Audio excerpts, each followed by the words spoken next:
हमारे साथ हैं गेस्ट हमारे प्यारे दीपक सर, जो लिरिसिस्ट भी हैं, टीचर भी हैं, इन्हें ट्रैवलिंग का भी शौक़ है।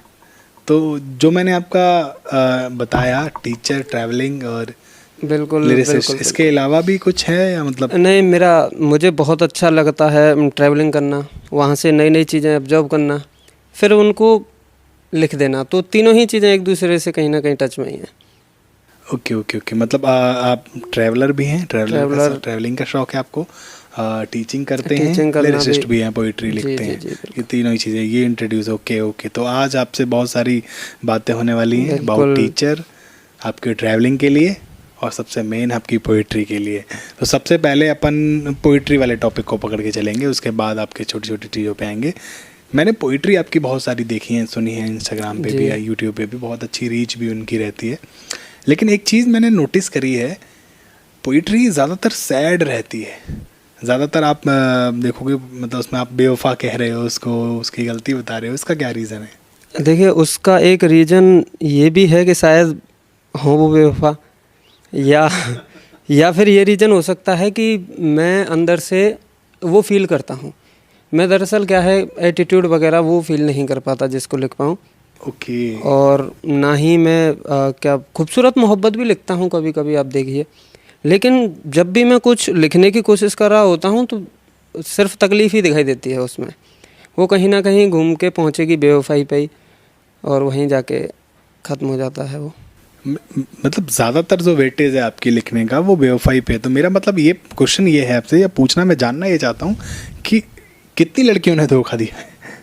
वो जोन एक ऐसा बन गया है, आपको मैं दरअसल बताऊं कि मैंने जब शुरुआत में लिखना शुरू किया था तब मेरा ऐसा कोई फिक्स टारगेट नहीं था, कोई मन भी नहीं था कि मैं सिर्फ बेवफाई लिखूंगा, बस लिखते गया।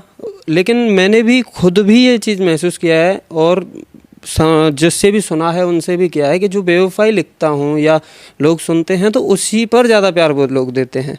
ऐसा लगता है कि लोगों को शायद बेवफाई से चाहत सी हो गई है, उन्हें चाहिए कि बेवफाई ही मिले। अगर कोई मोहब्बत कर रहा है तो वो भी उसमें यही चाहता है कि मेरा आखिर में दिल टूटना चाहिए, जिससे मैं ऐसे स्टेटस लगा सकूं।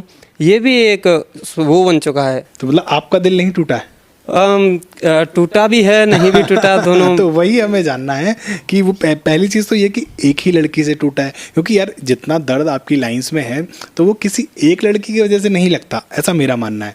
लेकिन हमें जानना है कि वो एक ही लड़की से टूटा है, और टूटा है तो क्यों, क्या वजह थी? वो दरअसल क्या है, दिल टूटने की वजह ऐसी कुछ खास रही नहीं है। पहले ये क्लियर करो, एक लड़की से टूटा है या एक से ज़्यादा? अब इसके लिए तो मैं इतना बता सकता हूँ बस कि जब भी जिसको भी मौका मिलता है दिल तोड़ देता मुझे एक नई शायरी लिखने पे मजबूर कर देता है। ओके। और बाकी ये है कि अभी तक ऐसा कोई ख़ास रिलेशन मेरा किसी के साथ रहा नहीं है। मेरे सबसे ज़्यादा रिलेशन ब्रेक होने की इम्पोर्टेंट वजह इस ब्रेकअप की जो रही हैं अब तक की, जो मुझे भी महसूस होता है, वो है वक्त। एक्चुअली क्या है, मैं किसी से भी बहुत ज़्यादा लंबे समय तक चैट वगैरह ये बात नहीं कर पाता, ये मेरा एक इम्पोर्टेंट मुद्दा है।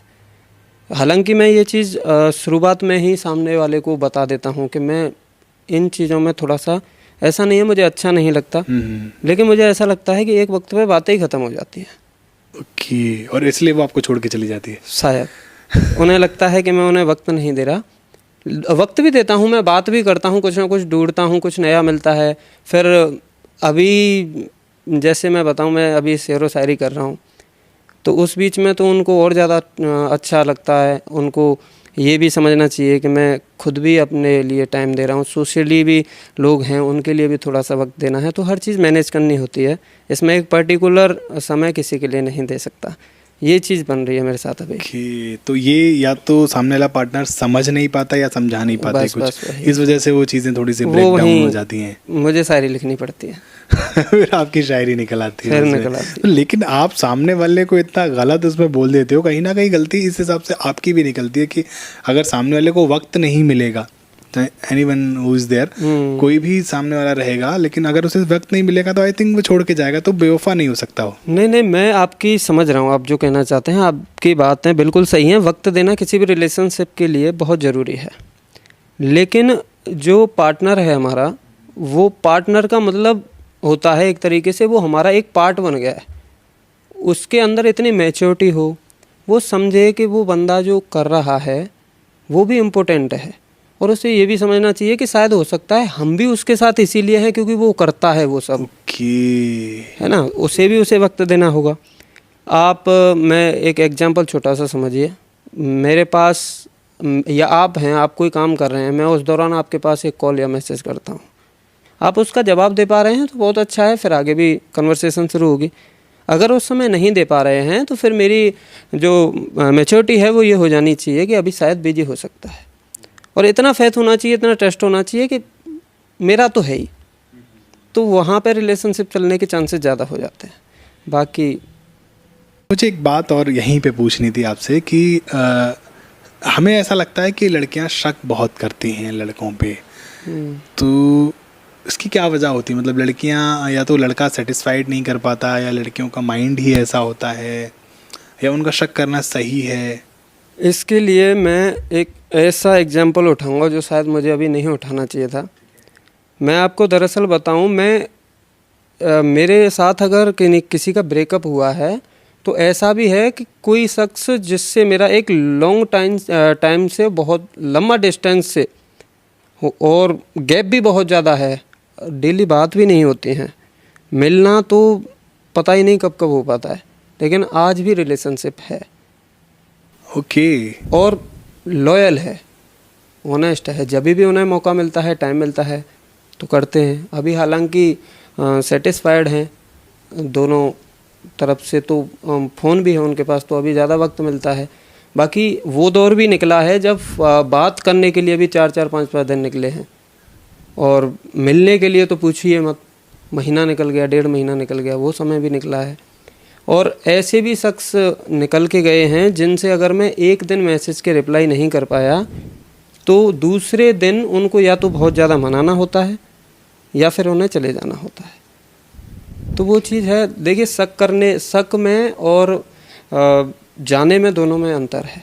एक तो वजह बना लेना, शक को दूर किया जा सकता है, लेकिन अगर किसी ने वो वजह बना लिया है तब तो कुछ नहीं किया जा सकता। चाहे वो कोई भी हो, लड़की लड़का दोनों ही हो, अगर उसने सोच ही लिया है कि ये मेरा टॉपिक है और इस टॉपिक में मैं गुस्सा हूँ और इस टॉपिक की वजह से अब मुझे इस रिलेशन में रहना ही नहीं है, तो फिर वो नहीं रहेगा, क्योंकि उसने सोच लिया। उसे अगर वो क्लियर करना है तो फिर वो बात करेगा आगे, हो सकता है उसकी गलतफहमी हो या कुछ भी, वही चीज़ है। देखिए, मैं एक चीज़ समझता हूँ और कहता भी हूँ सबसे, कोई लड़की हो या लड़का, दोनों ही फ्री हैं, एक दूसरे के साथ रिलेशन में हैं, लॉयल रहिए। लेकिन इसका मतलब ये नहीं है कि लड़की किसी और से बात नहीं कर सकती या लड़का किसी और से बात नहीं कर सकता। लड़की अगर किसी से बात कर रही है तो लड़के को भी समझना चाहिए कि दोस्त भी है, या दोस्त नहीं है उससे भी ज़्यादा है, लेकिन उतना तो नहीं है जितना तुम हो, आप हो। बिल्कुल। या तो फिर आप ये समझते हो कि वो आपसे भी ज़्यादा है, तो फिर आप वैसे ही हट जाओ, है ना। और अगर आपको लगता है कि आपका रिलेशनशिप बहुत अच्छा है तो फिर आप आराम से भरोसा बनाए रखें, कोई ऐसी समस्या नहीं है। वही लड़कियों की तरफ से भी होना चाहिए। लड़के कई बार इस चीज़ में पेशेंस दिखाते भी हैं, शांति भी दिखाते हैं, लड़कियां थोड़ा जल्दी रिएक्ट कर जाती हैं, उन्हें बहुत जल्दी परेशानी हो जाती है, तो वो चीज़ों पे थोड़ा सा करें, वो सही रहे, रिलेशन बच सकता है उससे, रिलेशन आपका जल्दी टूटने से। वैसे मैंने देखा आजकल बहुत जल्दी रिलेशन टूट रहा है। 2024 आ गई उम्र की सीमा 60 साल हो गई है, शादी की सीमा 25 से 30 हो गई है, रिलेशन भी 17 में शुरू होकर 20 में टूट रहे हैं, और पहले ही जल्दी हो जाते हैं, और जल्दी। कहाँ किसी ने अगर टारगेट पूरा करना हो 4-5-6 का तो वो और जल्दी वो भी एक चीज़ हो जाती है। बाकी रिलेशनशिप अच्छे लोगों के अच्छे दिन भी चलते हैं, लेकिन वो रिलेशन अब बहुत कम रह गए हैं, रेयर नहीं है। उसकी कोई एक वजह बता सकते हो अच्छा रिलेशन चलने की? मतलब क्या उनके अंदर बॉन्डिंग रहती है, क्या चीज़ रहती है? सबसे अच्छी भैया उनके अंदर जो बॉन्डिंग है वो है किसी भी चीज़ पे जल्दी रिएक्ट ना करना। Very good. समझना। देखिए, गुस्सा आने के लिए कोई वजह नहीं चाहिए होती है, किसी भी वजह पे आ सकता है। और गुस्सा ऐसा नहीं है कोई भी कैंडिडेट सोचे कि मुझे बहुत ज़्यादा आता है तो सामने वाला उससे भी ज़्यादा दिखाने की क्षमता उसके अंदर है।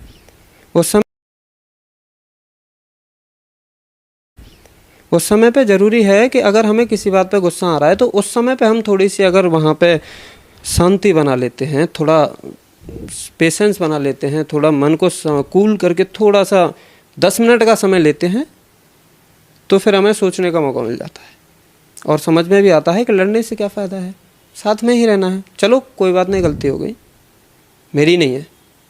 उस समय अपने गुस्से को शांत करने का सबसे अच्छा तरीका, मेरी कोई गलती है ही नहीं, मैं बिल्कुल सही हूँ अपनी जगह, लेकिन सामने वाले की है वो भी मेरा ही है, लड़ना क्यों है।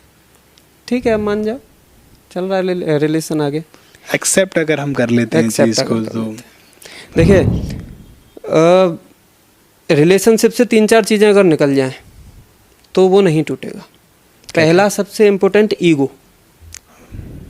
सबसे इम्पोर्टेंट ईगो कैसे है, लड़की अगर लड़के को कभी भी कुछ भी बोल देती है तो वो बोलता है कि मुझे रिस्पेक्ट दो, जबकि कई बार ऐसा होगा, आपने देखा होगा कि वही लड़का लड़की से तू कह के भी बात कर रहा है। होता है। तो वो तू कह के बात कर रहा है और लड़की अगर प्यार से उसको सुन रही है तो ये भी एक चीज़ है कि वो उसके फ्यूचर के लिए तैयार भी हो रही है। जिस दिन उसके अंदर गुस्सा भरेगा वो तू से भी बहुत गंदी आवाज़ में बात करके जवाब देगी, क्योंकि उसे उतना सम्मान नहीं दे रहे हो तुम जितना वो तुमको दे रही है।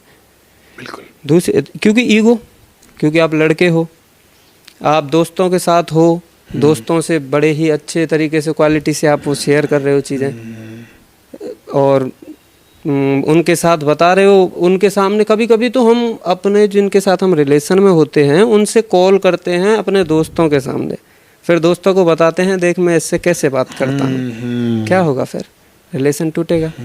तो ईगो नहीं होना चाहिए सबसे पहले। बिल्कुल। दूसरी बात, रिलेशन में जिससे हम बहुत ज़्यादा प्यार करते हैं, अब जाहिर सी बात है किसी के साथ रिलेशन में है, भले ही वो एक नॉर्मल अफेयर ही क्यों ना रहा हो, लेकिन वो भी एक बहुत गहरा अटैचमेंट हो जाता है एक समय पे। अगर हम किसी से प्यार करते हैं तो फिर वहाँ गुस्से की जगह मत दो बिल्कुल भी। गुस्सा अगर आपको आ रहा है तो थोड़ा सा बाहर निकल जाओ और खुद का सिर वगैरह फोड़ के कहीं से आ जाए, दोबारा गुस्सा ही नहीं आएगा। मुझे इस बात पे एक चीज़ कहनी थी, मैं रुकूंगा एक सेकंड के लिए, कि मैं ये बिल्कुल सही बात है कि ताकत की ज़रूरत गुस्सा लाने के लिए नहीं पड़ती, गुस्सा छुपाने की जरूरत पड़ती है गुस्सा रोकने के लिए। आप ताकतवर इंसान तब हो जब आप अपने गुस्से को कंट्रोल कर पाओ। बिल्कुल। तब आप विनम्र अगर आप तब रह सकते हो, आई थिंक तब आप मैन मर्द से कहते हैं। बिल्कुल। इसके लिए तो आप मार्केट में निकलते ही हैं, मार्केट में रहते हैं, कभी भी देखिएगा बहुत सारे ऐसे एग्जाम्पल निकल के आते हैं। एक ऑटो वाला जा रहा है, ऑटो वाले से अगर इतनी सी भी गलती हो जाती है उसमें बहुत ही फिर उसकी किस्मत अच्छी है कि उससे कोई कुछ ना कहे, नहीं तो वो बेचारा पीटा जाएगा। वहीं से अगर गाड़ी वाला जा रहा है कोई बड़ा, और वही पैदल वाले कैंडिडेट के साथ में कुछ भी वो कर देता है, उसके चोट लग जाती है या कुछ भी, वो उससे कुछ नहीं कह सकता। कहेगा भी तो गाड़ी निकल जाने के बाद पीछे से, सामने नहीं कह सकता। बिल्कुल। वही सेम सिचुएशन यहाँ पे रिलेशन में होती है, या फिर रिलेशन कैसा भी हो, वो लव लाइफ वाला हो या फिर मैरिड लाइफ वाला हो। इंसान क्या करता है, बाहर का सारा माहौल, गुस्सा, थकावट और जो भी जहाँ से भी सुना है वो सब इकट्ठा करता है और घर आके उसे एक बहुत अच्छा अपने लिए कैंडिडेट ढूंढा हुआ है जिस पर वो पूरा का पूरा सप्लाई करता है। फ्रस्ट्रेशन पूरी की पूरी निकाल देता है उसके ऊपर।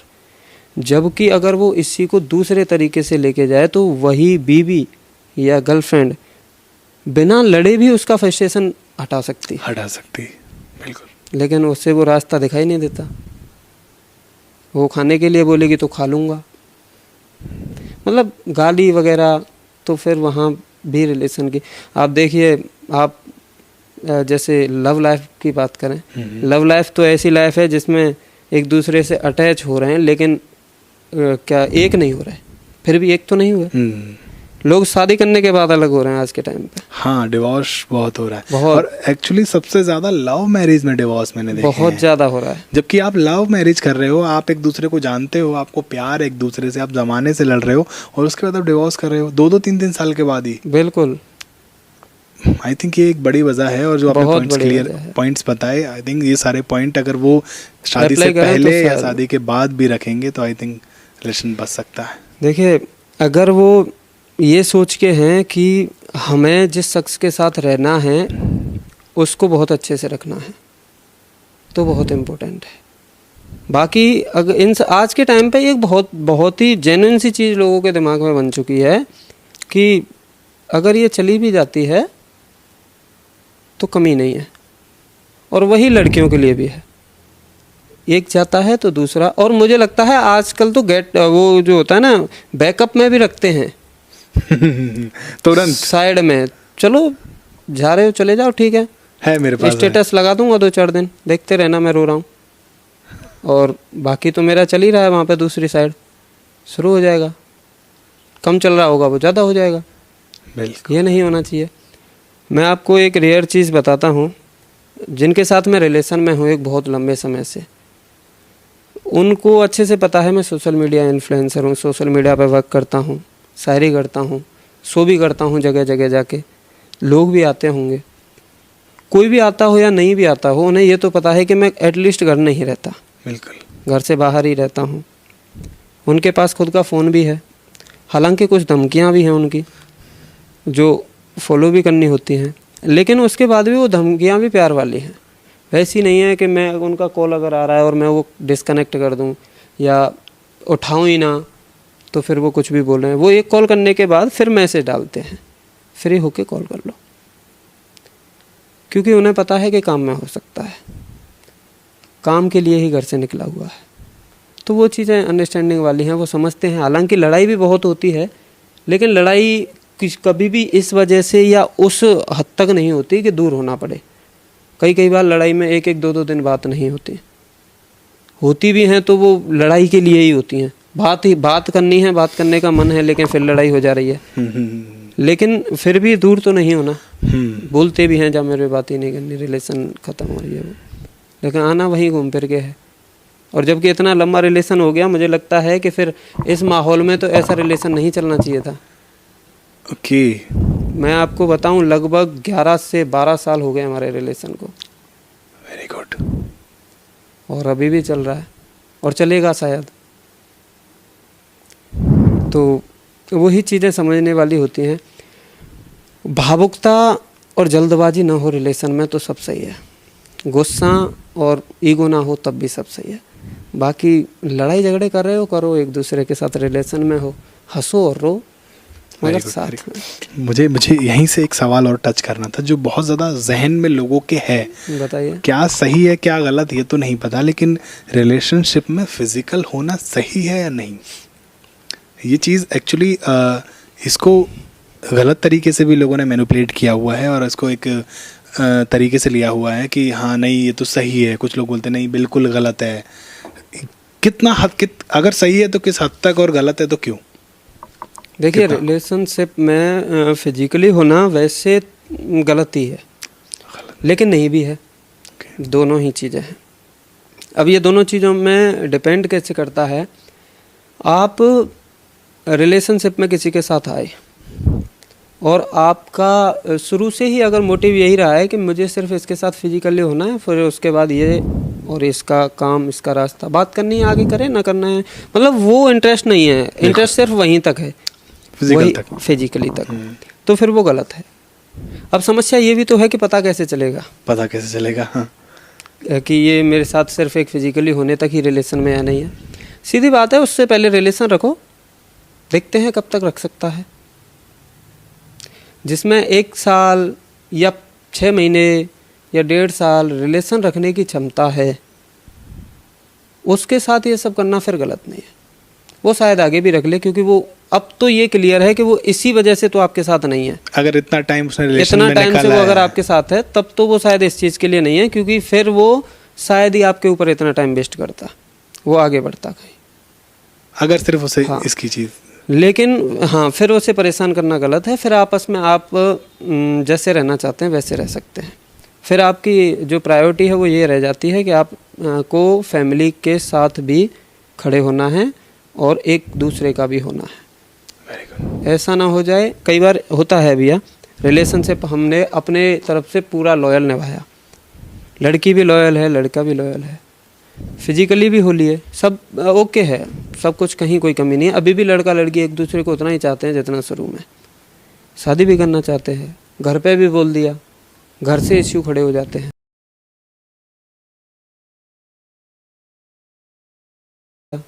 घर से इश्यू खड़े हो जाते हैं, तो वो चीज़ें हैं। कई बार लड़के लड़के नहीं होते हैं उतने गलत, रिलेशन इसलिए भी ख़राब हो रहे हैं। कई सारी चीज़ें निकल के आ जाती हैं फिर सामने। तो मुझे लगता है कि जो एजुकेशन वाला जो सीन है ना, शिक्षा को सही तरीके से लोगों में बांटा जाए, समझा के। और मुझे लगता है कि शिक्षा की ज़रूरत जो 55 से ऊपर वाले लोग हैं उनको भी एक बार है, उन्हें भी एक बार पढ़ाया जाए, उन्हें ये बताया जाए कि ये 2024 है, जमाना चेंज हुआ है, 2000 के बाद का सत्र है ये। हाँ। आपका ज़माना नहीं है, कुछ तो चीज़ें बदली, बहुत ज़्यादा चीज़ें बदली हैं भैया। और उनके हिसाब से अब बच्चों के हिसाब से चलना चाहिए, मुझे लगता है, बच्चों को बड़े बुजुर्गों के हिसाब से नहीं। उनके ज़माने में और अब के समय में बहुत ज़्यादा डिफरेंस है, तो ये चीज़ें उनको भी थोड़ी समझनी चाहिए। ये तो मैंने कभी भी किसी इंटरव्यू में नहीं कहा है या किसी भी पॉडकास्ट में नहीं कहा, शायद कोई भी नहीं कहता इस चीज़ को, तो कि माँ बाप का दिल दुखाओ, आगे बढ़ जाओ, या माँ बाप को छोड़ दो, अपनी लव लाइफ शुरू करो। लेकिन मुझे एक चीज़ ज़रूर लगती है, ऑनेस्टली बोलता हूँ, अगर गलत लगे तो शायद हो सकता है, लग सकती है, लेकिन ऑनेस्टली बोलता हूँ मैं, माँ बाप हमें सिर्फ पालते नहीं हैं, हमारे लिए सब कुछ करते हैं। हमें जन्म दिया है, पढ़ाते हैं, लिखाते हैं। हम जो चीज़ की डिमांड, कोई भी एक चीज़ है, उनके सामने अगर डिमांड हमने रख दी है, वो पूरी भी करते हैं। समझ में नहीं आता जब सबसे इम्पोर्टेंट डिमांड हमारी, सबसे इम्पोर्टेंट खुशी की जब हम बात उनके सामने लाते हैं, तब वो इतने ज़्यादा सोचने वाले व्यक्ति क्यों बन जाते हैं, तब समझ में नहीं आता। और जबकि मुझे लगता है कि माँ और बाप, ये दोनों इंसानों के बाद अगर तीसरा कोई इम्पोर्टेंट होता है तो वो कैंडिडेट ही होता है, जो जिसके साथ आपको जीवन जीवन भी बिताना है, जिसके साथ हमारा कोई ब्लड रिलेशन भी नहीं था, सडनली आया और ब्लड में ही आ गया, जीवन भर का साथी हो गया। कितना इम्पोर्टेंट हो सकता है वो, आप समझिए। उससे ऐसे दूर कर देना, कई सारी वजह बनती हैं। कई बार पैसा बराबर नहीं है, कई बार जाति बराबर नहीं है, कई बार उनकी जो कम्युनिटी है वही एक जैसी नहीं है। पता नहीं क्यों लोग नहीं समझते हैं इसको। अपन ऐसे भी समझ सकते हैं, जैसे मान लो सब बोलते हैं कि गलतियां इंसान से होती हैं, तो माँ बाप भी इंसान हैं, तो ये कैसे हो सकता है कि जो वो डिसीजन करेंगे, क्योंकि शादी तो उन्हें करानी है, अपने बच्चे को कुंवारा तो नहीं रखना है, लड़का शादी तो करेगा, तो ये कैसे 100% श्योर हो सकता है कि जो वो चुन के लाएंगे वो सही होगा और जो हमने चुना है वो गलत है? मैं इस चीज़ में सिर्फ एक ही चीज़ कहता हूँ, माँ बाप को गलत ठहराओ ही मत, हर चीज़ में उन्हीं को सही कहो। वो चुन के लाए, बहुत अच्छा चुन के लाए, सेटल्ड है, पैसे अच्छे कमाता है, गाड़ी बंगला उसके पास सब है, मतलब गाड़ी बंगला का वो अच्छा डेवलप्ड है, खुद की गाड़ी है, घर भी अच्छा खासा है, और थोड़ा सा उसका अप्रोच भी है, सब कुछ ठीक है। ऐसे घर में आपने उसकी शादी कर दी, लेकिन आपने एक बार भी ये नहीं सोचा कि हमने जिस बेटी की शादी की है उसकी इच्छा के विरुद्ध की है। हमने अपनी ही बच्ची, जिसकी बचपन से लेके अब तक कोई खुशी, कोई भी इच्छा नहीं मारी, उसकी सबसे इम्पोर्टेंट खुशी मार दी हमने। समझते हो? जिसके साथ इतनी लाइफ निकाल दी। एक और दूसरा तरीका है ना, मुझे लगता है माँ बाप को एक बढ़िया डिसीजन, अच्छा डिसीजन है मेरी नज़र में, वो ले लेना चाहिए। आपको लगता है कि बच्चे गलत कर रहे हैं, बच्चों को उनके हाल पे छोड़ दो, तुम्हें साथ रहना है रहो, हमारी तरफ से तुम्हें कुछ नहीं दिया जाएगा। इससे बच्चों को भी प्लस पॉइंट मिलेगा और माँ बाप को भी मिलेगा। इतने पर भी अगर वो बच्चे साथ में रह सकते हैं, रहना चाहते हैं, उन्हें भरोसा है कि हमारे लिए इम्पोर्टेंट है, हम एक दूसरे के लिए बहुत इम्पोर्टेंट हैं, तो वो कमाएंगे भी और शायद आपसे कुछ मांगेंगे भी नहीं, तो शायद वो सही रिलेशन, खुश भी रहेंगे हमेशा, तो शायद वो सही रिलेशन, तब वो सही रिलेशन है।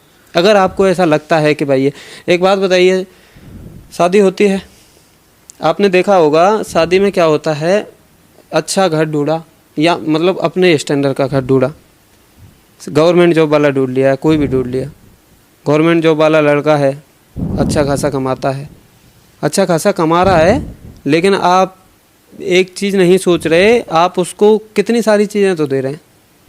कैसी शादी है, अपनी बेटी भी दे रहे हैं, सौदा कर रहे हैं, अपनी बेटी का ही सौदा कर रहे हैं आप, कुछ ही पैसों में 10 लाख 15 लाख जो भी कर रहे हैं, समझते हैं आप, वो पैसा भी दे रहे हैं। तो एक ये 10-15 लाख रुपए दे के आप उससे बोल रहे हैं कि भाई मैंने तुझे 15 लाख रुपए दे दिए हैं, पूरी उम्र भर अब बेटी को सामान दिलाते रहना, तू खिलाते पिलाते रहना। तो फिर उसकी सरकारी नौकरी की ज़रूरत क्या थी?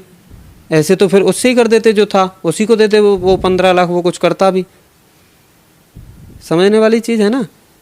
वो भी कुछ कर लेता, कुछ नहीं करता, 15 लाख मत देते उससे, उसे वो लड़की ही दे देते, वो तब भी कर लेता। उसको क्यों दे रहे हो? वो तो खुद सरकारी नौकरी में है, उसे 15 लाख और दे रहे हो कि मेरी बेटी को खिलाना। तो वो चीज़ें समझने वाली हैं। मैं बस यही है कि आदमी अगर थोड़ा सा गुस्सा उस समय शांत कर जाए और थोड़ा धैर्य से सोचे कि क्या सही है क्या गलत है, तो शायद बच्चों के साथ कभी गलत ना हो, और शायद फिर माँ बाप के साथ भी कभी गलत ना हो। लेकिन माँ बाप की भी एक चैलेंज है, माँ बाप के सामने भी एक चैलेंज रहता है, क्योंकि माँ बाप कभी बच्चों की नाखुशी नहीं देख सकते, वो उन्हें दुखी नहीं देख सकते। और ज़्यादातर जो केसेस जो अभी आ रहे हैं कि लव मैरिज में भी ज़्यादा डिवोर्स हो रहे हैं। तो माँ बाप को कहीं ना कहीं ये केस सुनकर डर लगता है कि भाई आप बचपने में आपने किसी पे भरोसा कर लिया, भावुकता में आ गए, आपको नहीं पता कि सामने आफ्टर शादी ये पर्सन कैसा रहेगा, कितना आपका साथ देगा, टूट जाएगा। तो उन्हें इस बात का डर रहता है, इसलिए वो ऐसा करते हैं। तो जो बंदा रिलेशन में या जो शख्स, जो लड़की या लड़का रिलेशन में है, वो ये कैसे फाइंड करे कि मैं जिसके साथ रिलेशन में हूँ मुझे इससे शादी कर लेनी चाहिए? इसका एक जवाब तो वही है जो थोड़ी देर पहले कहा था कि उसे 1-1.5 साल, किसी भी कैंडिडेट की 1 साल के अंदर पता चल जाती है कितना आपके साथ लॉयल है, कितना नहीं है। देखिए 1 साल के बाद भी आगे तक रिलेशन में रहना और 1 साल के बाद भी वैसे ही रिलेशन में रहना जैसे पूरा साल रहा, इन दोनों में अंतर आ जाता है। पहला फाइंड आउट करने का सबसे अच्छा तरीका ये। दूसरा ये है कि अच्छे से आप जानते हैं और सभी जानते हैं, पूरा समाज जानता है इस बात को कि हारने के डर से या मरने के डर से कोई भी काम नहीं रोका जाता। डिवोर्स जो हो रहे हैं वो दोनों ही तरीके कैटेगरी में हो रहे हैं। आप अरेंज मैरिज देख लो या लव मैरिज देख लो। अरेंज मैरिज और लव मैरिज में, लेकिन दोनों में अब एक चीज़ समझिए, अरेंज मैरिज एक वो मैरिज थी जिसमें आपने ही ज़्यादा दिया और फिर भी आपको मिला लास्ट में डिवोर्स। लास्ट में भी कहाँ, शुरू में ही 2-3-4 सालों में हो जाते हैं। लव मैरिज एक ऐसी मैरिज थी जो दोनों ही परिवारों का सम्मेलन था, खुशी थी उसमें, सिर्फ एक लड़का लड़की की नहीं थी, दोनों ही फैमिलियों की भी थी। और ऐसे केस में बहुत ही कम चांस है कि वो डिवोर्स तक पहुँचे, लेकिन फिर भी अगर पहुँच भी रहा है तो आपने तो कुछ नहीं दिया, ये भी एक चीज़ है। देखिए भविष्य में क्या होगा उसके डर से वर्तमान जीना तो नहीं छोड़ सकते। प्रेजेंट जो है वो इम्पोर्टेंट है, और प्रेजेंट यही कह रहा है कि अगर इन दोनों की शादी डिमांड है, खुशी है, तो वो कर देनी चाहिए। आगे क्या होगा वो तो क्या ही जाने, फिलहाल इन दोनों की कीजिए। और दूसरी बात यह है, देखिए डिवोर्स की मैं बताता हूँ, डिवोर्स की सबसे इम्पोर्टेंट वजह हर जगह पे घूम फिर के वही लड़ाई झगड़ा गुस्सा main factor, I think ego. आप एक चीज़ समझिए, आपकी बेटी है, किसी के घर में है, तो वो अब सिर्फ आपकी बेटी नहीं है, उनकी भी है। आपका जितना अधिकार है उस पर उनका भी है। आपने एटलीस्ट आपका कम हो गया, उनका ज़्यादा है, क्योंकि उनके साथ उसे उम्र भर रहना है। वो जो उसकी सासू माँ है, माँ ही है, ससुर जी बाप ही है। फिर ऐसे क्यों कि वो सास ससुर है, पहली चीज़। दूसरी चीज़ ये इन्वॉल्वेशन बहुत ज़्यादा है लोगों की, जो हस्बैंड वाइफ हैं उन दोनों का इतना सा झगड़ा बाहर के लोगों के उसमें मिल जाने से वो इतना बड़ा हो जाता है कि डिवोर्स तक पहुंच जाता है। हस्बैंड और वाइफ, यकीन मानिए आप, लास्ट वाले दिन तक जब वो साइन कर रहे होते हैं तब भी वो यही चाहते हैं कि यार झगड़ा खत्म हो, हम दोनों एक दूसरे के साथ रहें, शादी की है, कभी कभी तो बच्चे भी हो जाते हैं, हमें कहाँ दूर रहना है। लेकिन प्रेशर हो जाता है उन पर घर वालों का, हमारी इज्जत का सवाल है, हमारी ये सवाल है, हमारा वो सवाल है, समाज क्या कहेगा, ये क्या कहेगा, वो क्या कहेगा। मैनिपुलेट भी कर देते हैं, ब्रेन वॉश टाइप का कर देते हैं वो, बिल्कुल। कि यार इतने दुखी तू क्यों रह रही है, इतना क्यों झेल रही है, इस टाइप से कुछ। दूसरी शादी कर लेगी, यहाँ से वहाँ जा, वहाँ से वहाँ जा, उस तरीके से। तो उस समय पे बहुत समझदारी वाले डिसीजन लेने होते हैं, लेकिन आदमी नहीं लेता है वो। फिर उसे फाइनली ये दिखता है डिवोर्स। डिवोर्स को ऐसे समझिए एक एप्लीकेशन समझ लिया है फीस माफ़ी का, जिसमें लास्ट में एक सिग्नेचर करना है बस। वो ये नहीं समझते कि तो जिंदगियां बर्बाद हो रही हैं, दो परिवार, वो ये नहीं समझते कि तो जिंदगियां बर्बाद हो रही हैं, दो परिवार खराब हो रहे हैं, रिस्पेक्ट भी खराब हो रहा है। जिस समाज के डर से आप अरेंज मैरिज करते फिर रहे थे, उसका लव स्वीकार नहीं किया था, अब वो समाज क्या बोलेगा? अब तो आपकी अरेंज मैरिज भी फेल हो गई, आपकी बेटी आ रही है घर पे लौट के, क्या होगा? तो मुझे इस चीज़ की एक बड़ी वजह शायद एज लगती है। जैसे मतलब जैसे जल्दी शादियां जिन लोगों की हो जाती हैं, शायद जैसे कि मतलब आपने 18, 19, 20 की उम्र में शादी कर देते हैं लोग, तो आई थिंक उस टाइम पे जो लड़के या लड़की है, बच्चा है जो मैच्योर नहीं हो पाता, नहीं, तो जो वो टीन एज है, बहुत छोटी एज है, उसमें इतनी समझदारी नहीं है, उसमें वो क्या कहते, वो एक तरीके भावुकता बहुत ज़्यादा होती है। आप देखना छोटी छोटी बातों पे रो जाना या गुस्सा हो जाना या लड़ ही रहे हैं, कभी अपने ईगो को संभाल के अपने अलग ही चलता है उनका, और वो चलते चलते 2-3 साल ही चल पाता है, फिर उन्हें थोड़ा सा बड़ा तो होने दो। आप मैं बताऊं, गांव की जो माहौल है, जो गांव का जो पूरा का पूरा एटमॉस्फेयर बना हुआ है, पूरा वातावरण जो बना हुआ है, वो आज भी यही है, जहाँ पे लड़कियों का टारगेट 12th करा के शादी करना, यही बना हुआ है। जबकि इस बार का भी आप रिजल्ट उठा के देखो, किसी भी बोर्ड का, लड़कों से ज़्यादा लड़कियों ने टॉप किया है, और उन लड़कियों ने भी टॉप किया है जिनको शायद घर वालों ने उतनी फैसिलिटी भी नहीं दी होगी अपने बच्चे के चक्कर में, अपने लड़के के चक्कर में। हाँ, वही लड़के के चक्कर में फैसिलिटी भी नहीं दी होगी। वो बच्ची घर पे ही अपने जो भी किताबें थी उनमें से पढ़ पढ़ के 90, 95, 99 तक पहुंच गई, है ना? बिल्कुल। और लड़का शायद 70 क्रॉस नहीं किया होगा, क्योंकि वो भी टीनेज का ही है, वो भी ढूंढता है अपने लिए क्लास में जाके कोई ना कोई। लेकिन लड़कियां मैच्योर तो होती हैं, समझदार भी होती हैं, बस उन्हें थोड़ा सा कुछ करने का मौका दिया जाए, वो अपने लिए भी तो कुछ करें। आप एक तरीके से ऐसे समझिए, लड़की का जीवन जो है वो एक एग्रीमेंट बना हुआ है। जन्म ले लिया तूने, ले लिया ना, अब बड़ी हो जा, अब तू 3 साल की हो गई, 4 साल की हो गई, चल अब स्कूल जा। थोड़ी सी बड़ी हो गई, 5th क्लास 6th क्लास में आ गई, स्कूल से सीधे घर आ। उसको इतना घेर देते हैं चारों तरफ से, कहाँ गई थी लड़की? अगर अपनी सहेली के भी साथ, इसके साथ ज़्यादा बात क्यों कर रही है? लड़की क्लास में अगर किसी से बात कर रही है तो, और बाई चांस पता चल जाता है, या छोटे भाई ने आके बता दिया, दांतन ने फर भी जानते हैं, वहाँ हंस रही है, वहाँ पे बात करने जाती है, टीचर क्या करते हैं, उस ठीक से पढ़ तो लेने दो, अभी 6 में ही है वो, थोड़ी सी और बड़ी हो गई, 9th क्लास में पहुँच गई, अब तो लाली बड़ी हो गई, 10th ही करवाओ बस। कई बार तो 10th भी नहीं होने देते, लेकिन फिर भी अगर कभी कभी पापा थोड़े से मैच्योरिटी दिखा देते हैं इस केस में, नहीं 12th तक तो पढ़ाएंगे, लेकिन उनके मुंह से भी निकलता वही है, 12th तक तो पढ़ाएंगे, यानी कि उनका भी पढ़ाने का टारगेट है वो शादी ही लास्ट में। समझ में नहीं आता क्यों लड़कियों को मौका ही नहीं दे रहे हैं।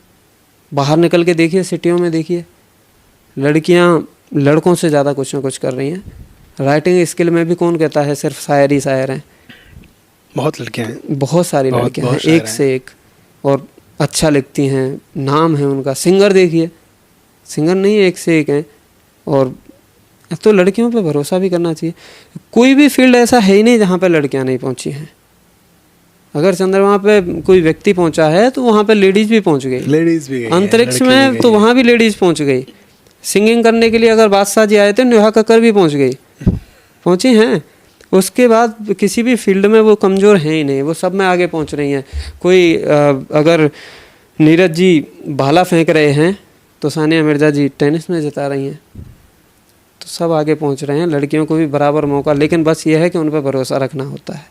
कहीं ना कहीं ये कोर्ट का भी थोड़ा असर पड़ रहा है कि बेटी बचाओ बेटी पढ़ाओ। इसका ऐसा सीधा असर जाता है कि लड़कियां कहीं कमजोर हैं। बिल्कुल, क्योंकि साबित ये कर दिया। ये कहते हैं बेटी बचाओ बेटी पढ़ाओ, ये नहीं कहते बेटी को सिखाओ, बेटी को सिखाओ और बेटी को लड़ने के लिए तैयार करो। वो खुद ही लड़ लेगी। वो भूल गए हैं, वो पुराना इतिहास उठा के देखते एक बार तो पता चलता है यहाँ से ज़्यादा दूर नहीं है झांसी की रानी। सुना, हमने भी पढ़ा हुआ है, अगर देखी नहीं थी। उनका आधा सर काटने के बाद भी वो लड़ते रही थी काफ़ी समय तक, और कईयों को मारा था। अंग्रेज़ों से लोहा लिया था और हार नहीं मानी थी। और अकेली उनकी बात नहीं है, फिर वही एग्जाम्पल काफ़ी सारे निकल के आ जाएंगे। वो नहीं लड़ती हैं, बॉक्सर नहीं हैं लड़कियां, या मार्शल आर्ट्स में नहीं हैं लड़कियां, या फिर टाइकोमांडो में नहीं है, किस चीज़ में नहीं है, हर चीज़ में तो हैं लड़कियां। वो मारती नहीं है, धुन देती हैं। बहुत दंगल मूवी आमिर खान जी की बनी है, उसका टारगेट पैसे कमाना नहीं था दरअसल, वो उनका रहा होगा, लेकिन सिखाया भी बहुत कुछ है उसमें। उन्होंने यही सिखाया है कि क्या एक लाइन होती है उसमें, टैग लाइन है वो, मारी छोरियां छोरों से कम है क्या। तो वही चीज़ है, आप भी समझिए, आपकी छोरियां छोरों से कम हैं? कहाँ हैं तो? बहुत अच्छी तो हैं, आगे पहुँचेंगी। बहुत अच्छे अच्छे एग्जाम्पल हैं भैया, मूवी देखने का देखनी भी चाहिए, निकलती हैं सारी चीज़ें सही। चलिए, तो एक तरफा मोहब्बत के बारे में एक दो सवाल करके फिर इस टॉपिक को ख़त्म करेंगे। आप एक तरफा मोहब्बत आपको हुई है क्या? वैसे तो मैं ऐसा मौका देता नहीं हूँ, क्योंकि भले ही रिजेक्शन पे केस पहुँच जाए, लेकिन मैं बता देता हूँ। ओके। और बताने के बाद फिर मैं इतना आज़ाद सा फील करता हूँ कि फिर मैं पीछे पड़ जाता हूँ। फिर मैं पीछे पड़ने के बाद फिर मैं उसको एक तरफा नहीं रहने देता। वैसे मैं एक तरफा का केस एक बताता हूँ, प्यारा सा, बहुत प्यारी स्टोरी है। एक मेरे भाई थे मतलब हैं, अभी भी हैं। तो वो क्या हैं, वो किसी के साथ थोड़े से पजेसिव हो गए। उनके साथ वो एक जॉब करते थे, मतलब टीचिंग, शायद टीचिंग लाइन हो, कोई भी हो पता नहीं। वो उनके साथ जॉब करते थे, कलीग थी वो उनकी। तो वो उनसे कई बार ट्राई किया उनसे कहने का, उन्हें रियलाइज़ भी करा दिया कि मैं तुमसे कुछ कहने के लिए तैयार हूँ या कहना चाहता हूँ वगैरह। और शायद उन्हें भी कहीं ना कहीं पता था कि ये मुझसे क्या कहना चाहते हैं, लेकिन ना तो उन्होंने कभी समझने की कोशिश की, ना उन्होंने ही कभी कहने की कोशिश की। एक कुछ ही समय आया, थोड़ा सा, लगभग शायद 8-10 महीने बीते होंगे, 1 साल बीते होगा साथ में काम करते करते। सडनली 8-10 दिन वो लड़की जो थी वो छुट्टी पे चली गई। छुट्टी पे जाने के बाद वो 8-10 दिन बाद वापस आती हैं। वापस आने के बाद पूरे स्टाफ का, समस्त स्टाफ करके एक कार्ड लिख देती हैं, सभी को शादी में आना है। भाई साहब को भी पता चलता है उस कार्ड के बारे में। भाई साहब सोच रहे हैं गिफ्ट के बारे में। तो ऐसे एक तरफा से क्या फ़ायदा, एटलीस्ट बता दो। बताना मुझे लगता है सही है, बता दो। रिलेशनशिप में अगर आप किसी से करते हैं, गलत तो है नहीं। मिले ना मिले अलग चीज़। पाने के लिए क्यों करना है ऐसी मोहब्बत कीजिए, प्यार नहीं। क्या डिफरेंस है मोहब्बत और प्यार में? प्यार तो भैया, प्यार तो ऐसे समझिए एक भाव है, एक फीलिंग जैसा चीज़ है, किसी पे भी कहीं भी आ जाता है। प्यार हम किससे नहीं करते, सबसे ही करते हैं। नफरत तो किसी से भी नहीं है। आपसे भी करता हूँ मैं, मम्मी पापा से भी करता हूँ, जो सब मुझे सुनते हैं, मुझे अपना प्यार देते हैं, कोई कमेंट कर देता है, उनसे भी करता हूँ। शेयर करते हैं, उनसे करता हूँ। मेरे भाई बहन, दोस्त, मित्र, मेरे गुरु, इन सब से प्यार करता हूँ। तो प्यार तो एक भाव है। मोहब्बत एक जुनून है, एक बीमारी। शुरुआत इसकी जितनी सरलता से होती है, ख़त्म उतनी सरल नहीं होता है। ये धीरे धीरे, जैसे आग होती है ना, आग धीरे धीरे सुलगता है, फिर जिसके अंदर सुलग रहा है उसी को राख करता है, और लास्ट में तो आपने देखा होगा जब आग जल जाती है पूरी, तो उसका जो वो राख सी बचती है, बड़ी खूबसूरत लगती है, चमकीली सी, तो वो निकालती है। बस दरअसल हमें सोचना यह है कि हम उस आखिरी पड़ाव तक पहुंच पाते हैं या फिर बीच में ही जल के रह जाते हैं। वो चीज़ जलना है, लेकिन ये है ही ऐसा दरिया भैया, इसमें अगर उतरे हो तो आपको सिवाय मरने के कोई नहीं बचा सकता। आपको अंत वहीं जाके मिलेगा, सुकून वहीं जाके मिलेगा। आप अगर उनके हो भी जाते हैं और आप अगर उनसे मोहब्बत करते हैं, तब भी आप के अंदर हमेशा अधूरापन सा ही रहता है। आपको ऐसा ही लगता है यार अभी भी कमी है, अभी और बहुत सारी मोहब्बत होना बाकी है। मोहब्बत समय और उससे कम नहीं होती, वो एक पागलपन की तरह बढ़ती चली जाती है और हर रोज़ ऐसी लगती है कि कम रह रही है, अभी कम रह रही है, अभी इसका बढ़ना और बाकी है। क्या होना बाकी है पता नहीं। पागल होना थी बात पुरानी, पर अब का ये आलम है। सीमा पागल की ख़त्म हुई, अब शायद मरने वाले हैं। यही है बस, मोहब्बत मोहब्बत मोहब्बत ही है। फिर भी लोग सबको यही करना है कि नहीं मुझे मोहब्बत करनी है। मोहब्बत नहीं, मैं इसके लिए एक उदाहरण देता हूँ, आप चेक कीजिएगा। आप सेंटेंस में बोलते हैं आई लव यू, है ना, और आई लव यू का मतलब है कि मैं आपसे प्यार करता हूँ। मोहब्बत के लिए भी वैसे लव ही है। मैं सेंटेंस में बोलता हूँ मैं आपसे मोहब्बत करता हूँ। ओके। तो मोहब्बत मेरी मतलब जो भी बोलते हैं, जो मोहब्बत, आप एक चीज़ समझिए, जो व्यक्ति लव यू ना लिख के, प्यार ना लिख के मोहब्बत ही लिख रहा है, इसका मतलब यह है कि वो दोनों के बीच में अच्छा डिफरेंस जानता है, और जानता है तो शायद नहीं टूटेगा। मैं तुमसे प्यार करता हूँ, मैं तुमसे बहुत प्यार करता हूँ, मैं तुम्हारे बिना पागल हो जाऊँगा या मैं मर जाऊँगा तुम्हारे बिना, यकीन मानिए वो कुछ नहीं करेंगे। वो ज़्यादा से ज़्यादा करेंगे दूर होने के बाद स्टेटस लगाएंगे या किसी गंदी चीज़ को अपना दोस्त बना लेंगे, गंदी आदत में चले जाएंगे, या फिर कुछ दिन के लिए हो सकता है कि आपके राजकुमार राव जागेंगे, आप अब IAS बन के उनसे बदला लेंगे। तो ये सारी चीज़ें होंगी बस उस केस में। लेकिन मोहब्बत में ऐसा होगा नहीं। मोहब्बत में तो देखिए, मोहब्बत में आपको दूरियां सहनी पड़ सकती हैं, आपको एक दूसरे से बात ना करने का दर्द सहना पड़ सकता है, अलग होने का नहीं सहना पड़ेगा, क्योंकि आप जिससे मोहब्बत करते हैं वो भी आपके साथ कदम मिला के खड़ी हुई है, क्योंकि उसे भी ये इच्छा है ही नहीं कि मैं इसकी हूँ, ना मुझे ऐसी इच्छा है कि मैं उसका बनूँ। इच्छा बस इतनी है कि हम दोनों अलग ना हों, भले ही कभी ना मिले, भले ही कोई हमें एक ना करे, शादी ना करे, कुछ भी ना करे, बस अलग भी ना करे, वो मोहब्बत सही है। और फिर एक दिन घर वाले भी मान ही जाते हैं, चाहे भले यही कह के माने मरन दो उन्हें, पर वो मान जाएंगे, पर मान जाते हैं मोहब्बत वो मान जाएंगे। और तब शायद जाके कुछ सुकून मिलता है, इतने दर्द का, इतने समय झेलने का, सब कुछ सुकून है। मतलब मोहब्बत सुकून है, सुकून इंतजार करना भी एक सुकून ही है भैया। मोहब्बत के साथ में कभी खट्टे, कभी मीठे, कभी दुख में, कभी सुख में आंसुओं को बहजाना बहुत ज़रूरी है। आंसू आँखों के सूख गए, एक आहट से घबराता हूँ, तेरी याद असर करती है मुझ पर, सांस नहीं ले पाता हूँ, तस्वीर किनारे रखकर मैं खुली आँखों से सोता रहता हूँ, यादों का सहारा रखकर मैं अकेले रोता रहता हूँ, बहुत बढ़िया। किसी दवा का मुझ पर असर नहीं, ये दर्द कहाँ सह पाता हूँ, तेरी याद असर करती है मुझ पर, सांस नहीं ले पाता हूँ। अरे वाह। तो यही है, आप ये इतना समझिए कि जब याद आ रही है तो दर्द के आंसू हैं, और वही याद धीरे धीरे उसकी जब अच्छी अच्छी यादें आने लगती हैं तो फिर आंसू निकलेंगे, लेकिन वो प्यारे आंसू निकलते हैं। तो सबका निकल जाना बहुत ज़रूरी है।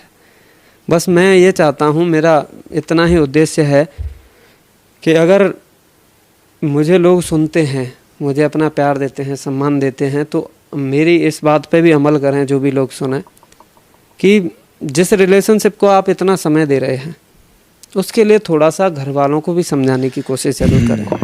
घर वाले आपके अगेंस्ट नहीं है, घर वालों के एक जहर सा बो दिया है इस समाज ने, उस जहर को बस ख़त्म करना है। उसके लिए अगर आपको थोड़ा सा इंतज़ार करना पड़ रहा है तो आप वो कर लें। ये ना सोचें कि नहीं अभी तो नहीं, क्योंकि आपके घर वाले जो हैं उनमें एक आपका बाप है, समझ रहे हैं ना, तो उसे फिर कहाँ ज़्यादा टाइम लगेगा आपकी कहीं और उनकी कहीं तय करने में। तो थोड़ा सा सब्र करें, अगर उन्हीं के साथ रहना ही है तो तब आपका लव फेल नहीं होगा, मेरा भरोसा है। धीरे धीरे सब में ये समझ आनी चाहिए, और ये सब अगर आने लग जाएगा ना भैया, तो काफ़ी चीज़ों में अंतर आएगा। आप देखना, काफ़ी चीज़ों में सबसे बड़ा अंतर तो ये आएगा, इंसान आदमी एक दूसरे से लड़ना बंद करेगा। आज के टाइम पे इतनी सी बात पे लड़ाई हो रही है।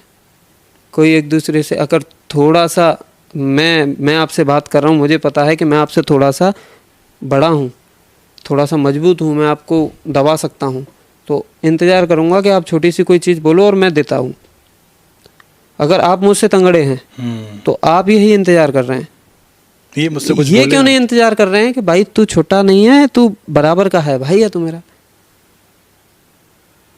मैं एक चीज़ बताता हूँ, हर बार मुझे मेरा ही उदाहरण ज़्यादा लेना पड़ रहा है, लेकिन लेता हूँ एक और छोटा सा।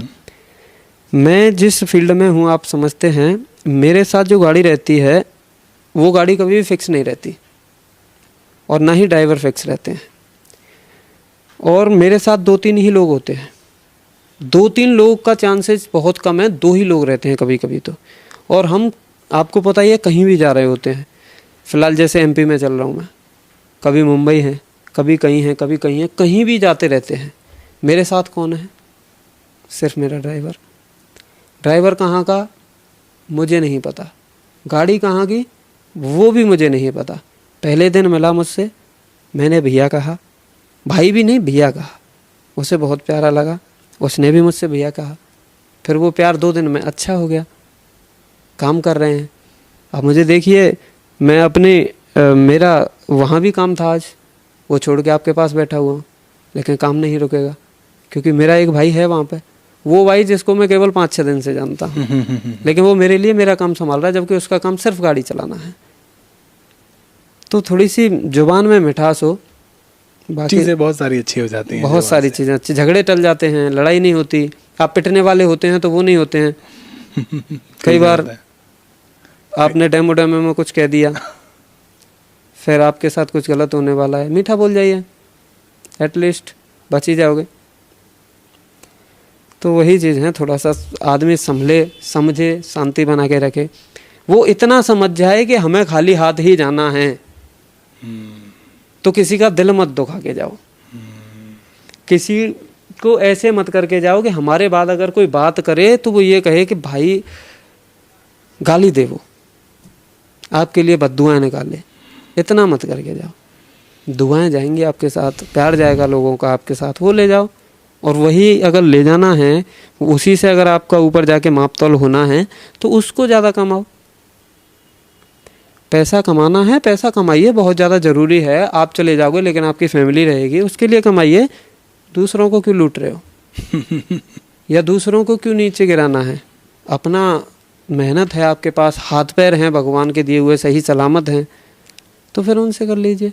थोड़ा कम ही करेंगे, करते रहिए, उम्र भर लगे रहेंगे, धीरे धीरे करते रहेंगे, मिलेगा दरिया पार होगा, डूबने का समय आएगा, डूब जाएंगे।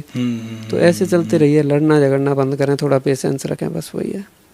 चलिए, आपका एक बिगेस्ट टैलेंट शो करके आने वाला है, उसमें आप सिलेक्टेड हैं, तो उसकी जर्नी के बारे में कुछ बताना चाहेंगे? जी जी, मैं उसके बारे में बताऊंगा, और मैं उसके ज़रिए से हमारे जो फील्ड के लोग हैं उनको भी एक दो मैसेज ज़रूर दूंगा इस मामले में। देखिए, मैंने ओपन माइक शुरू किया था आगरा के एक अच्छे खासे फेमस ओपन माइक से, और जो कि आगरा में ही नहीं कई जगह पे फेमस हैं, जिसमें कई बड़े बड़े सेलिब्रिटी शायर भी आ चुके हैं कुछ खास से, जिसमें काना भाई, बादल भैया और निधि दीदी और काफ़ी सारे बड़े बड़े लोग आ चुके हैं, काम कर रहे हैं। मैंने वहाँ से अपना शुरुआत किया था। मुझे वहाँ जब मैं पहले दिन गया था तो मुझे इतना नहीं पता था कि मैं कुछ कर सकता हूँ, नहीं कर सकता, क्या है मेरे पास क्या नहीं है, मुझे कुछ भी नहीं। मैं तो बस ऐसे ही नॉर्मली क्या करता था, फेसबुक पे जैसे पोस्ट वगैरह डाल रहा हूँ तो उन पे 1-2 लाइन ऐसे ही लिख दिया करता था कहीं से भी। वो मेरा एक वो था। मैंने कहीं, मेरा एक मित्र दोस्त थे कोई, उनका वीडियो वगैरह देखा, मैंने कहा यार ये तो अच्छा लग रहा है, मेरे पास भी कभी कभी इकट्ठा हो जाता है, मैं भी इसको लोगों के सामने लेके आता हूँ। मैं टीचिंग भी कर रहा था उस समय पे, मेरे लिए कॉम्प्लिकेटेड भी बहुत था वो सारी चीज़, वो फेस करना, क्योंकि आप समझिए कि मैं एक तरफ कह रहा हूँ बेटा होमवर्क अच्छे से करो, अच्छे से चलो और बिल्कुल पढ़ाई पे फोकस करो, वहीं दूसरी तरफ मैं कह रहा हूँ कि बड़े बड़े तोहफे मेरे पास कहाँ। वो जर्नी मेरे लिए बहुत डिफ़िकल्ट थी उस समय पे, क्योंकि शायद नहीं भी थी, लेकिन मुझे ऐसा फील होने लगा था यार मैं पढ़ाता हूँ, मेरे कोचिंग में भी बच्चे आते हैं पढ़ने, मैं स्कूलों में भी जाता हूँ पढ़ाने। एक स्कूल हैं, अच्छे खासे फेमस स्कूल हैं, हज़ारों बच्चे पढ़ते हैं उनके अंदर, उनमें मैं पढ़ाने जाता हूँ। तो एटलीस्ट हज़ारों बच्चे मेरे पास पढ़ रहे हैं इस समय पे, और मैं ऐसा भी नहीं है कोई वैसी मतलब कोई नॉर्मल सब्जेक्ट भी नहीं पढ़ाता, बड़ी क्लास तक मैथमेटिक्स लेता हूँ मैं खुद ही। तो इस मामले में और भी ज़्यादा आप घर तक प्रिंसिपल मैम हैं और जो सर हैं, वो उनसे मेरा एक रिलेशन, एक बाउंडेशन जो है वो एक माँ बेटे ऐसा हो गया है, क्योंकि मैं लगभग 2018 या 19 से ही उनके पास हूँ। तो हमारे बीच में वो बाउंडेशन भी हो गया है। तो सभी गार्जियंस भी जानते हैं, क्योंकि उनके पास हम जाते हैं, मिलते हैं उनसे, एडमिशन टाइम है या और भी कई सारे काम होते हैं, आप समझते हैं।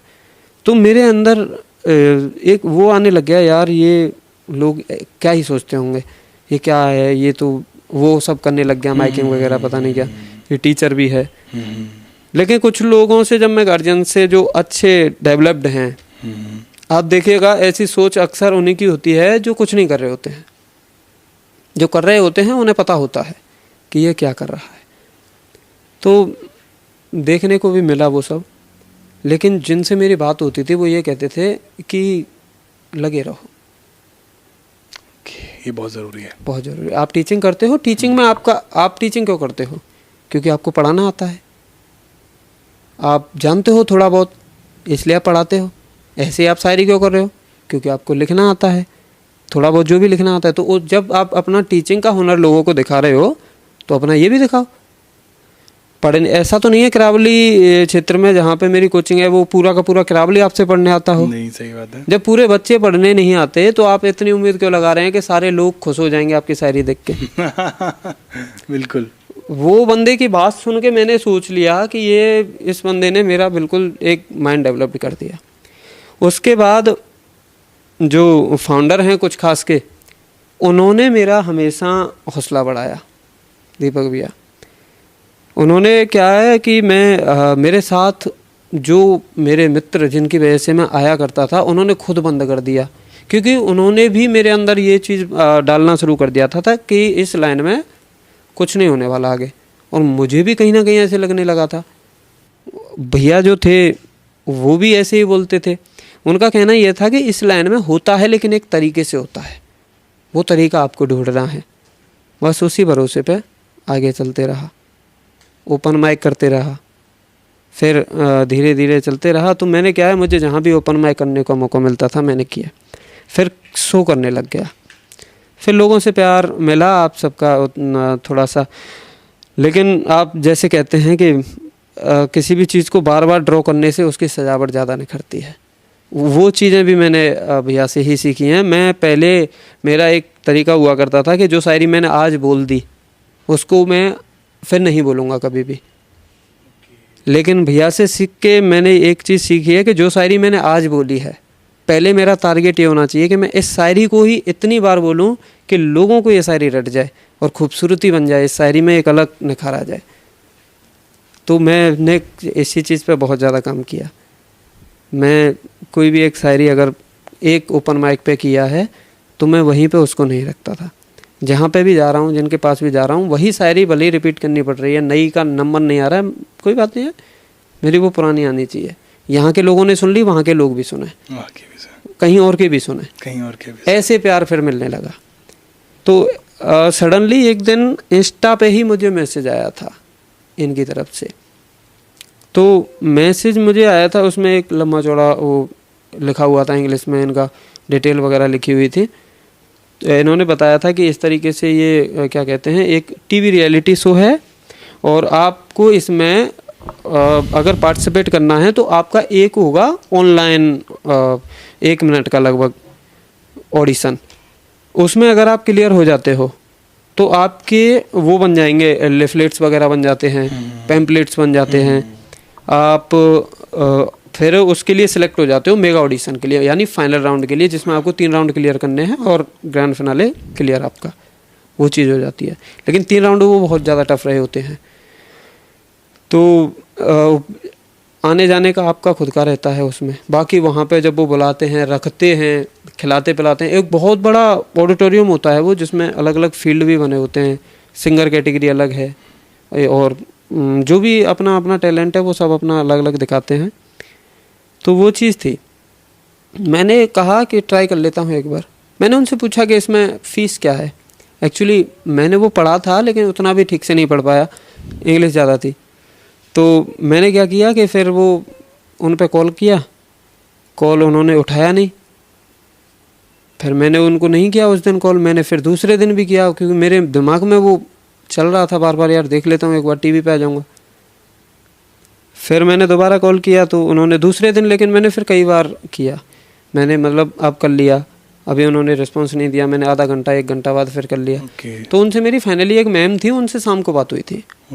उन्होंने मुझे पूरी डिटेल इसके बारे में बताई कि सर ये जो सीज़न 5 है हमारा, टोटल हमारे 11 सीज़न होंगे, जिसमें 4 हो चुके हैं, और जो कि टेलीकास्ट भी होना शुरू हो गए हैं। 9XM वगैरह आप देखिए खुल के, उन पे चलते हैं। टाइमिंग वगैरह क्या बताया था मुझे याद नहीं है, लेकिन डले हैं वो, लिंक वगैरह भी है मेरे पास, मैं आपको पर्सनली भेज देता हूँ। वो मैंने देखा, वो मुझे बड़ा अच्छा लगा उसको देख के। मैंने फिर उनसे पूछा मैम किस तरीके से पार्टिसिपेट करते हैं इसमें, क्या फ़ीस है क्या नहीं है। उन्होंने कहा देखिए फ़ीस आपको, हम भी इंस्टाग्राम के लिए लोग छोड़े हुए हैं, जो लोग अच्छा दिखते हैं उनको खुद ऐसी टीमें खुद ही टच करती हैं। उस जगह तक आपको भरोसा बनाए रखना है, आपको इतनी मेहनत करनी है। कोई भी मेरे भाई जो इस फील्ड में है, कि मुझे जब तक कोई खुद नहीं बुलाता तब तक मैं कहीं जाने लायक नहीं हूँ। ऐसे लगे रहे, कहीं ना कहीं से कोई ना कोई तो बोलेगा ही कि आप हमारे यहाँ आ जाएं। ओपन माइक के लिए भी बुलाने लग गए हैं लोग, तब भी आप समझिए कि आपकी शायरी अच्छी ही है, फिर अपने आप को डिमोटिवेट तो ना करें। आपको बहुत अच्छी लग रही है, आपने बहुत मन से लिखी है, आपने बहुत फील से लिखी है, तो शायरी बहुत अच्छी है। कोई हंस रहा है कि नहीं हंस रहा है, कोई ताली बजा रहा है कि नहीं बजा रहा है, ये दिमाग में फिर रखना ही नहीं है। और क्या कहते हैं, फिर उनसे बात हुई मेरी, उन्होंने मुझे बताया, उन्होंने कहा कि सर अभी तो टाइम बहुत हो गया है, आपका ऑडिशन वगैरह तो नहीं होगा, लेकिन आपको अगर टीम का मैसेज आया है, आपके पास नंबर भी पहुंच गया है, तो आप ये समझिए एंट्री तो हुई गई आपकी। इसमें एंट्री की कोई फीस वगैरह है ही नहीं, क्योंकि मैसेज ही उनके पास जाता है जिनको हम एंट्री देना चाहते हैं, मौका देना चाहते हैं स्टेज तक पहुंचने का। Very good. जिनको हमने देख लिया है, सुन लिया है, जिनका अच्छा लगा है, जो आ जाएं तो अच्छा है, जिनको और ज़्यादा अच्छा मंच मिले, वो उनका टारगेट ऐसा कुछ है। मैंने कहा अच्छा मैम, तो फिर आगे क्या करना होगा। उन्होंने कहा आपका एक ऑनलाइन वीडियो ऑडिशन होगा, और आपको क्या करना है, हम एक लिंक, वो क्या है, एक लिंक भेजते हैं, उस लिंक में हमें वो 1 मिनट का वीडियो बना के डाल देना है, वो सबमिट कर देना है। वो चला गया, मैंने वो किया था लगभग इसी, मैं यहाँ अभी वो आया था ना करने, शायद उसके 1 या 2 दिन बाद किया था। 48 घंटे बाद उनका मैसेज आ गया था मेरे पास, और फिर उसमें मेरा सिलेक्शन का वो सब उन्होंने बता दिया कि मैं सिलेक्ट हो गया हूँ उसके लिए, और ये सब आपका 9 को फाइनल ऑडिशन है, ग्रैंड फिनाले है रुड़की में, उत्तराखंड। और अगर आपका वो क्लियर हो जाता है तो आप फिर आराम से जाएंगे, आपका शूटिंग वगैरह होंगी, फिर शो टेलीकास्ट होंगे चैनल पर 9XM वगैरह पर, तो वो सब चीज़ें हैं। बहुत बढ़िया, बहुत अच्छा एक्सपीरियंस है, बहुत अच्छे, बहुत ज़्यादा अच्छा भी लगा होगा। बहुत ज़्यादा बधाई है आपको हमारी तरफ से कि इतना कुछ अच्छा एक्सपीरियंस आप अचीव कर रहे हो। समय की थोड़ी सी अपनी सीमा है, तो उसको थोड़ा ध्यान में रखते हुए इस पॉडकास्ट की आज की बातचीत को हम थोड़ा यहीं विराम देंगे। चलते चलते लेकिन बस आप मुझे कोई 3-4 लाइनों की अपनी कोई कविता सुनाएं तो बहुत अच्छा लगेगा। 3-4 लाइनों की कविता में एक बहुत प्यारी सी कविता सुनाना चाहूँगा, वो थोड़ा समझिएगा कि मतलब फिर आप कहेंगे कि बेवफाई पे सुना के प्यारी खूबसूरत से सुना, कुछ भी जो आपको ठीक लगे, 2-3-4 लाइनों की। देखना तेरी भी मोहब्बत फिजूल होगी एक दिन, जो मुझसे हुई वही भूल तुझसे होगी एक दिन। तू जिससे बेइंतहा मोहब्बत कर बैठी है, उसे किसी और की मोहब्बत कबूल होगी एक दिन। उसकी बेवफाई होगी तुझे सोने नहीं देगी, घर की जिम्मेदारियां होंगी तुझे रोने नहीं देंगी। करोगी कोशिश तुम बार बार खुद को मिटाने की, मेरी मोहब्बत साथ होगी ऐसा होने नहीं देगी। फिर मैं तुमको मनाऊंगा और तुम मान जाना, मेरी आंखों में देखना, मेरी मोहब्बत पहचान जाना, वो गम की रात हम एक साथ काटेंगे, हमारे जो दुख दर्द हैं वो सब एक साथ बांटेंगे, फिर हमारी मोहब्बत की एक खूबसूरत कहानी लिखूँगा मैं, कलम रख दूँगा, मुँह जुबानी लिखूँगा मैं, हमारा जो गुजरा कल था उस पर पर्दा डालेंगे मेरे शब्द, मेरी हर एक शायरी में तुझे दीवानी लिखूँगा मैं। ये शायरी मेरी हमेशा ऑल टाइम फेवरेट है, क्योंकि इसमें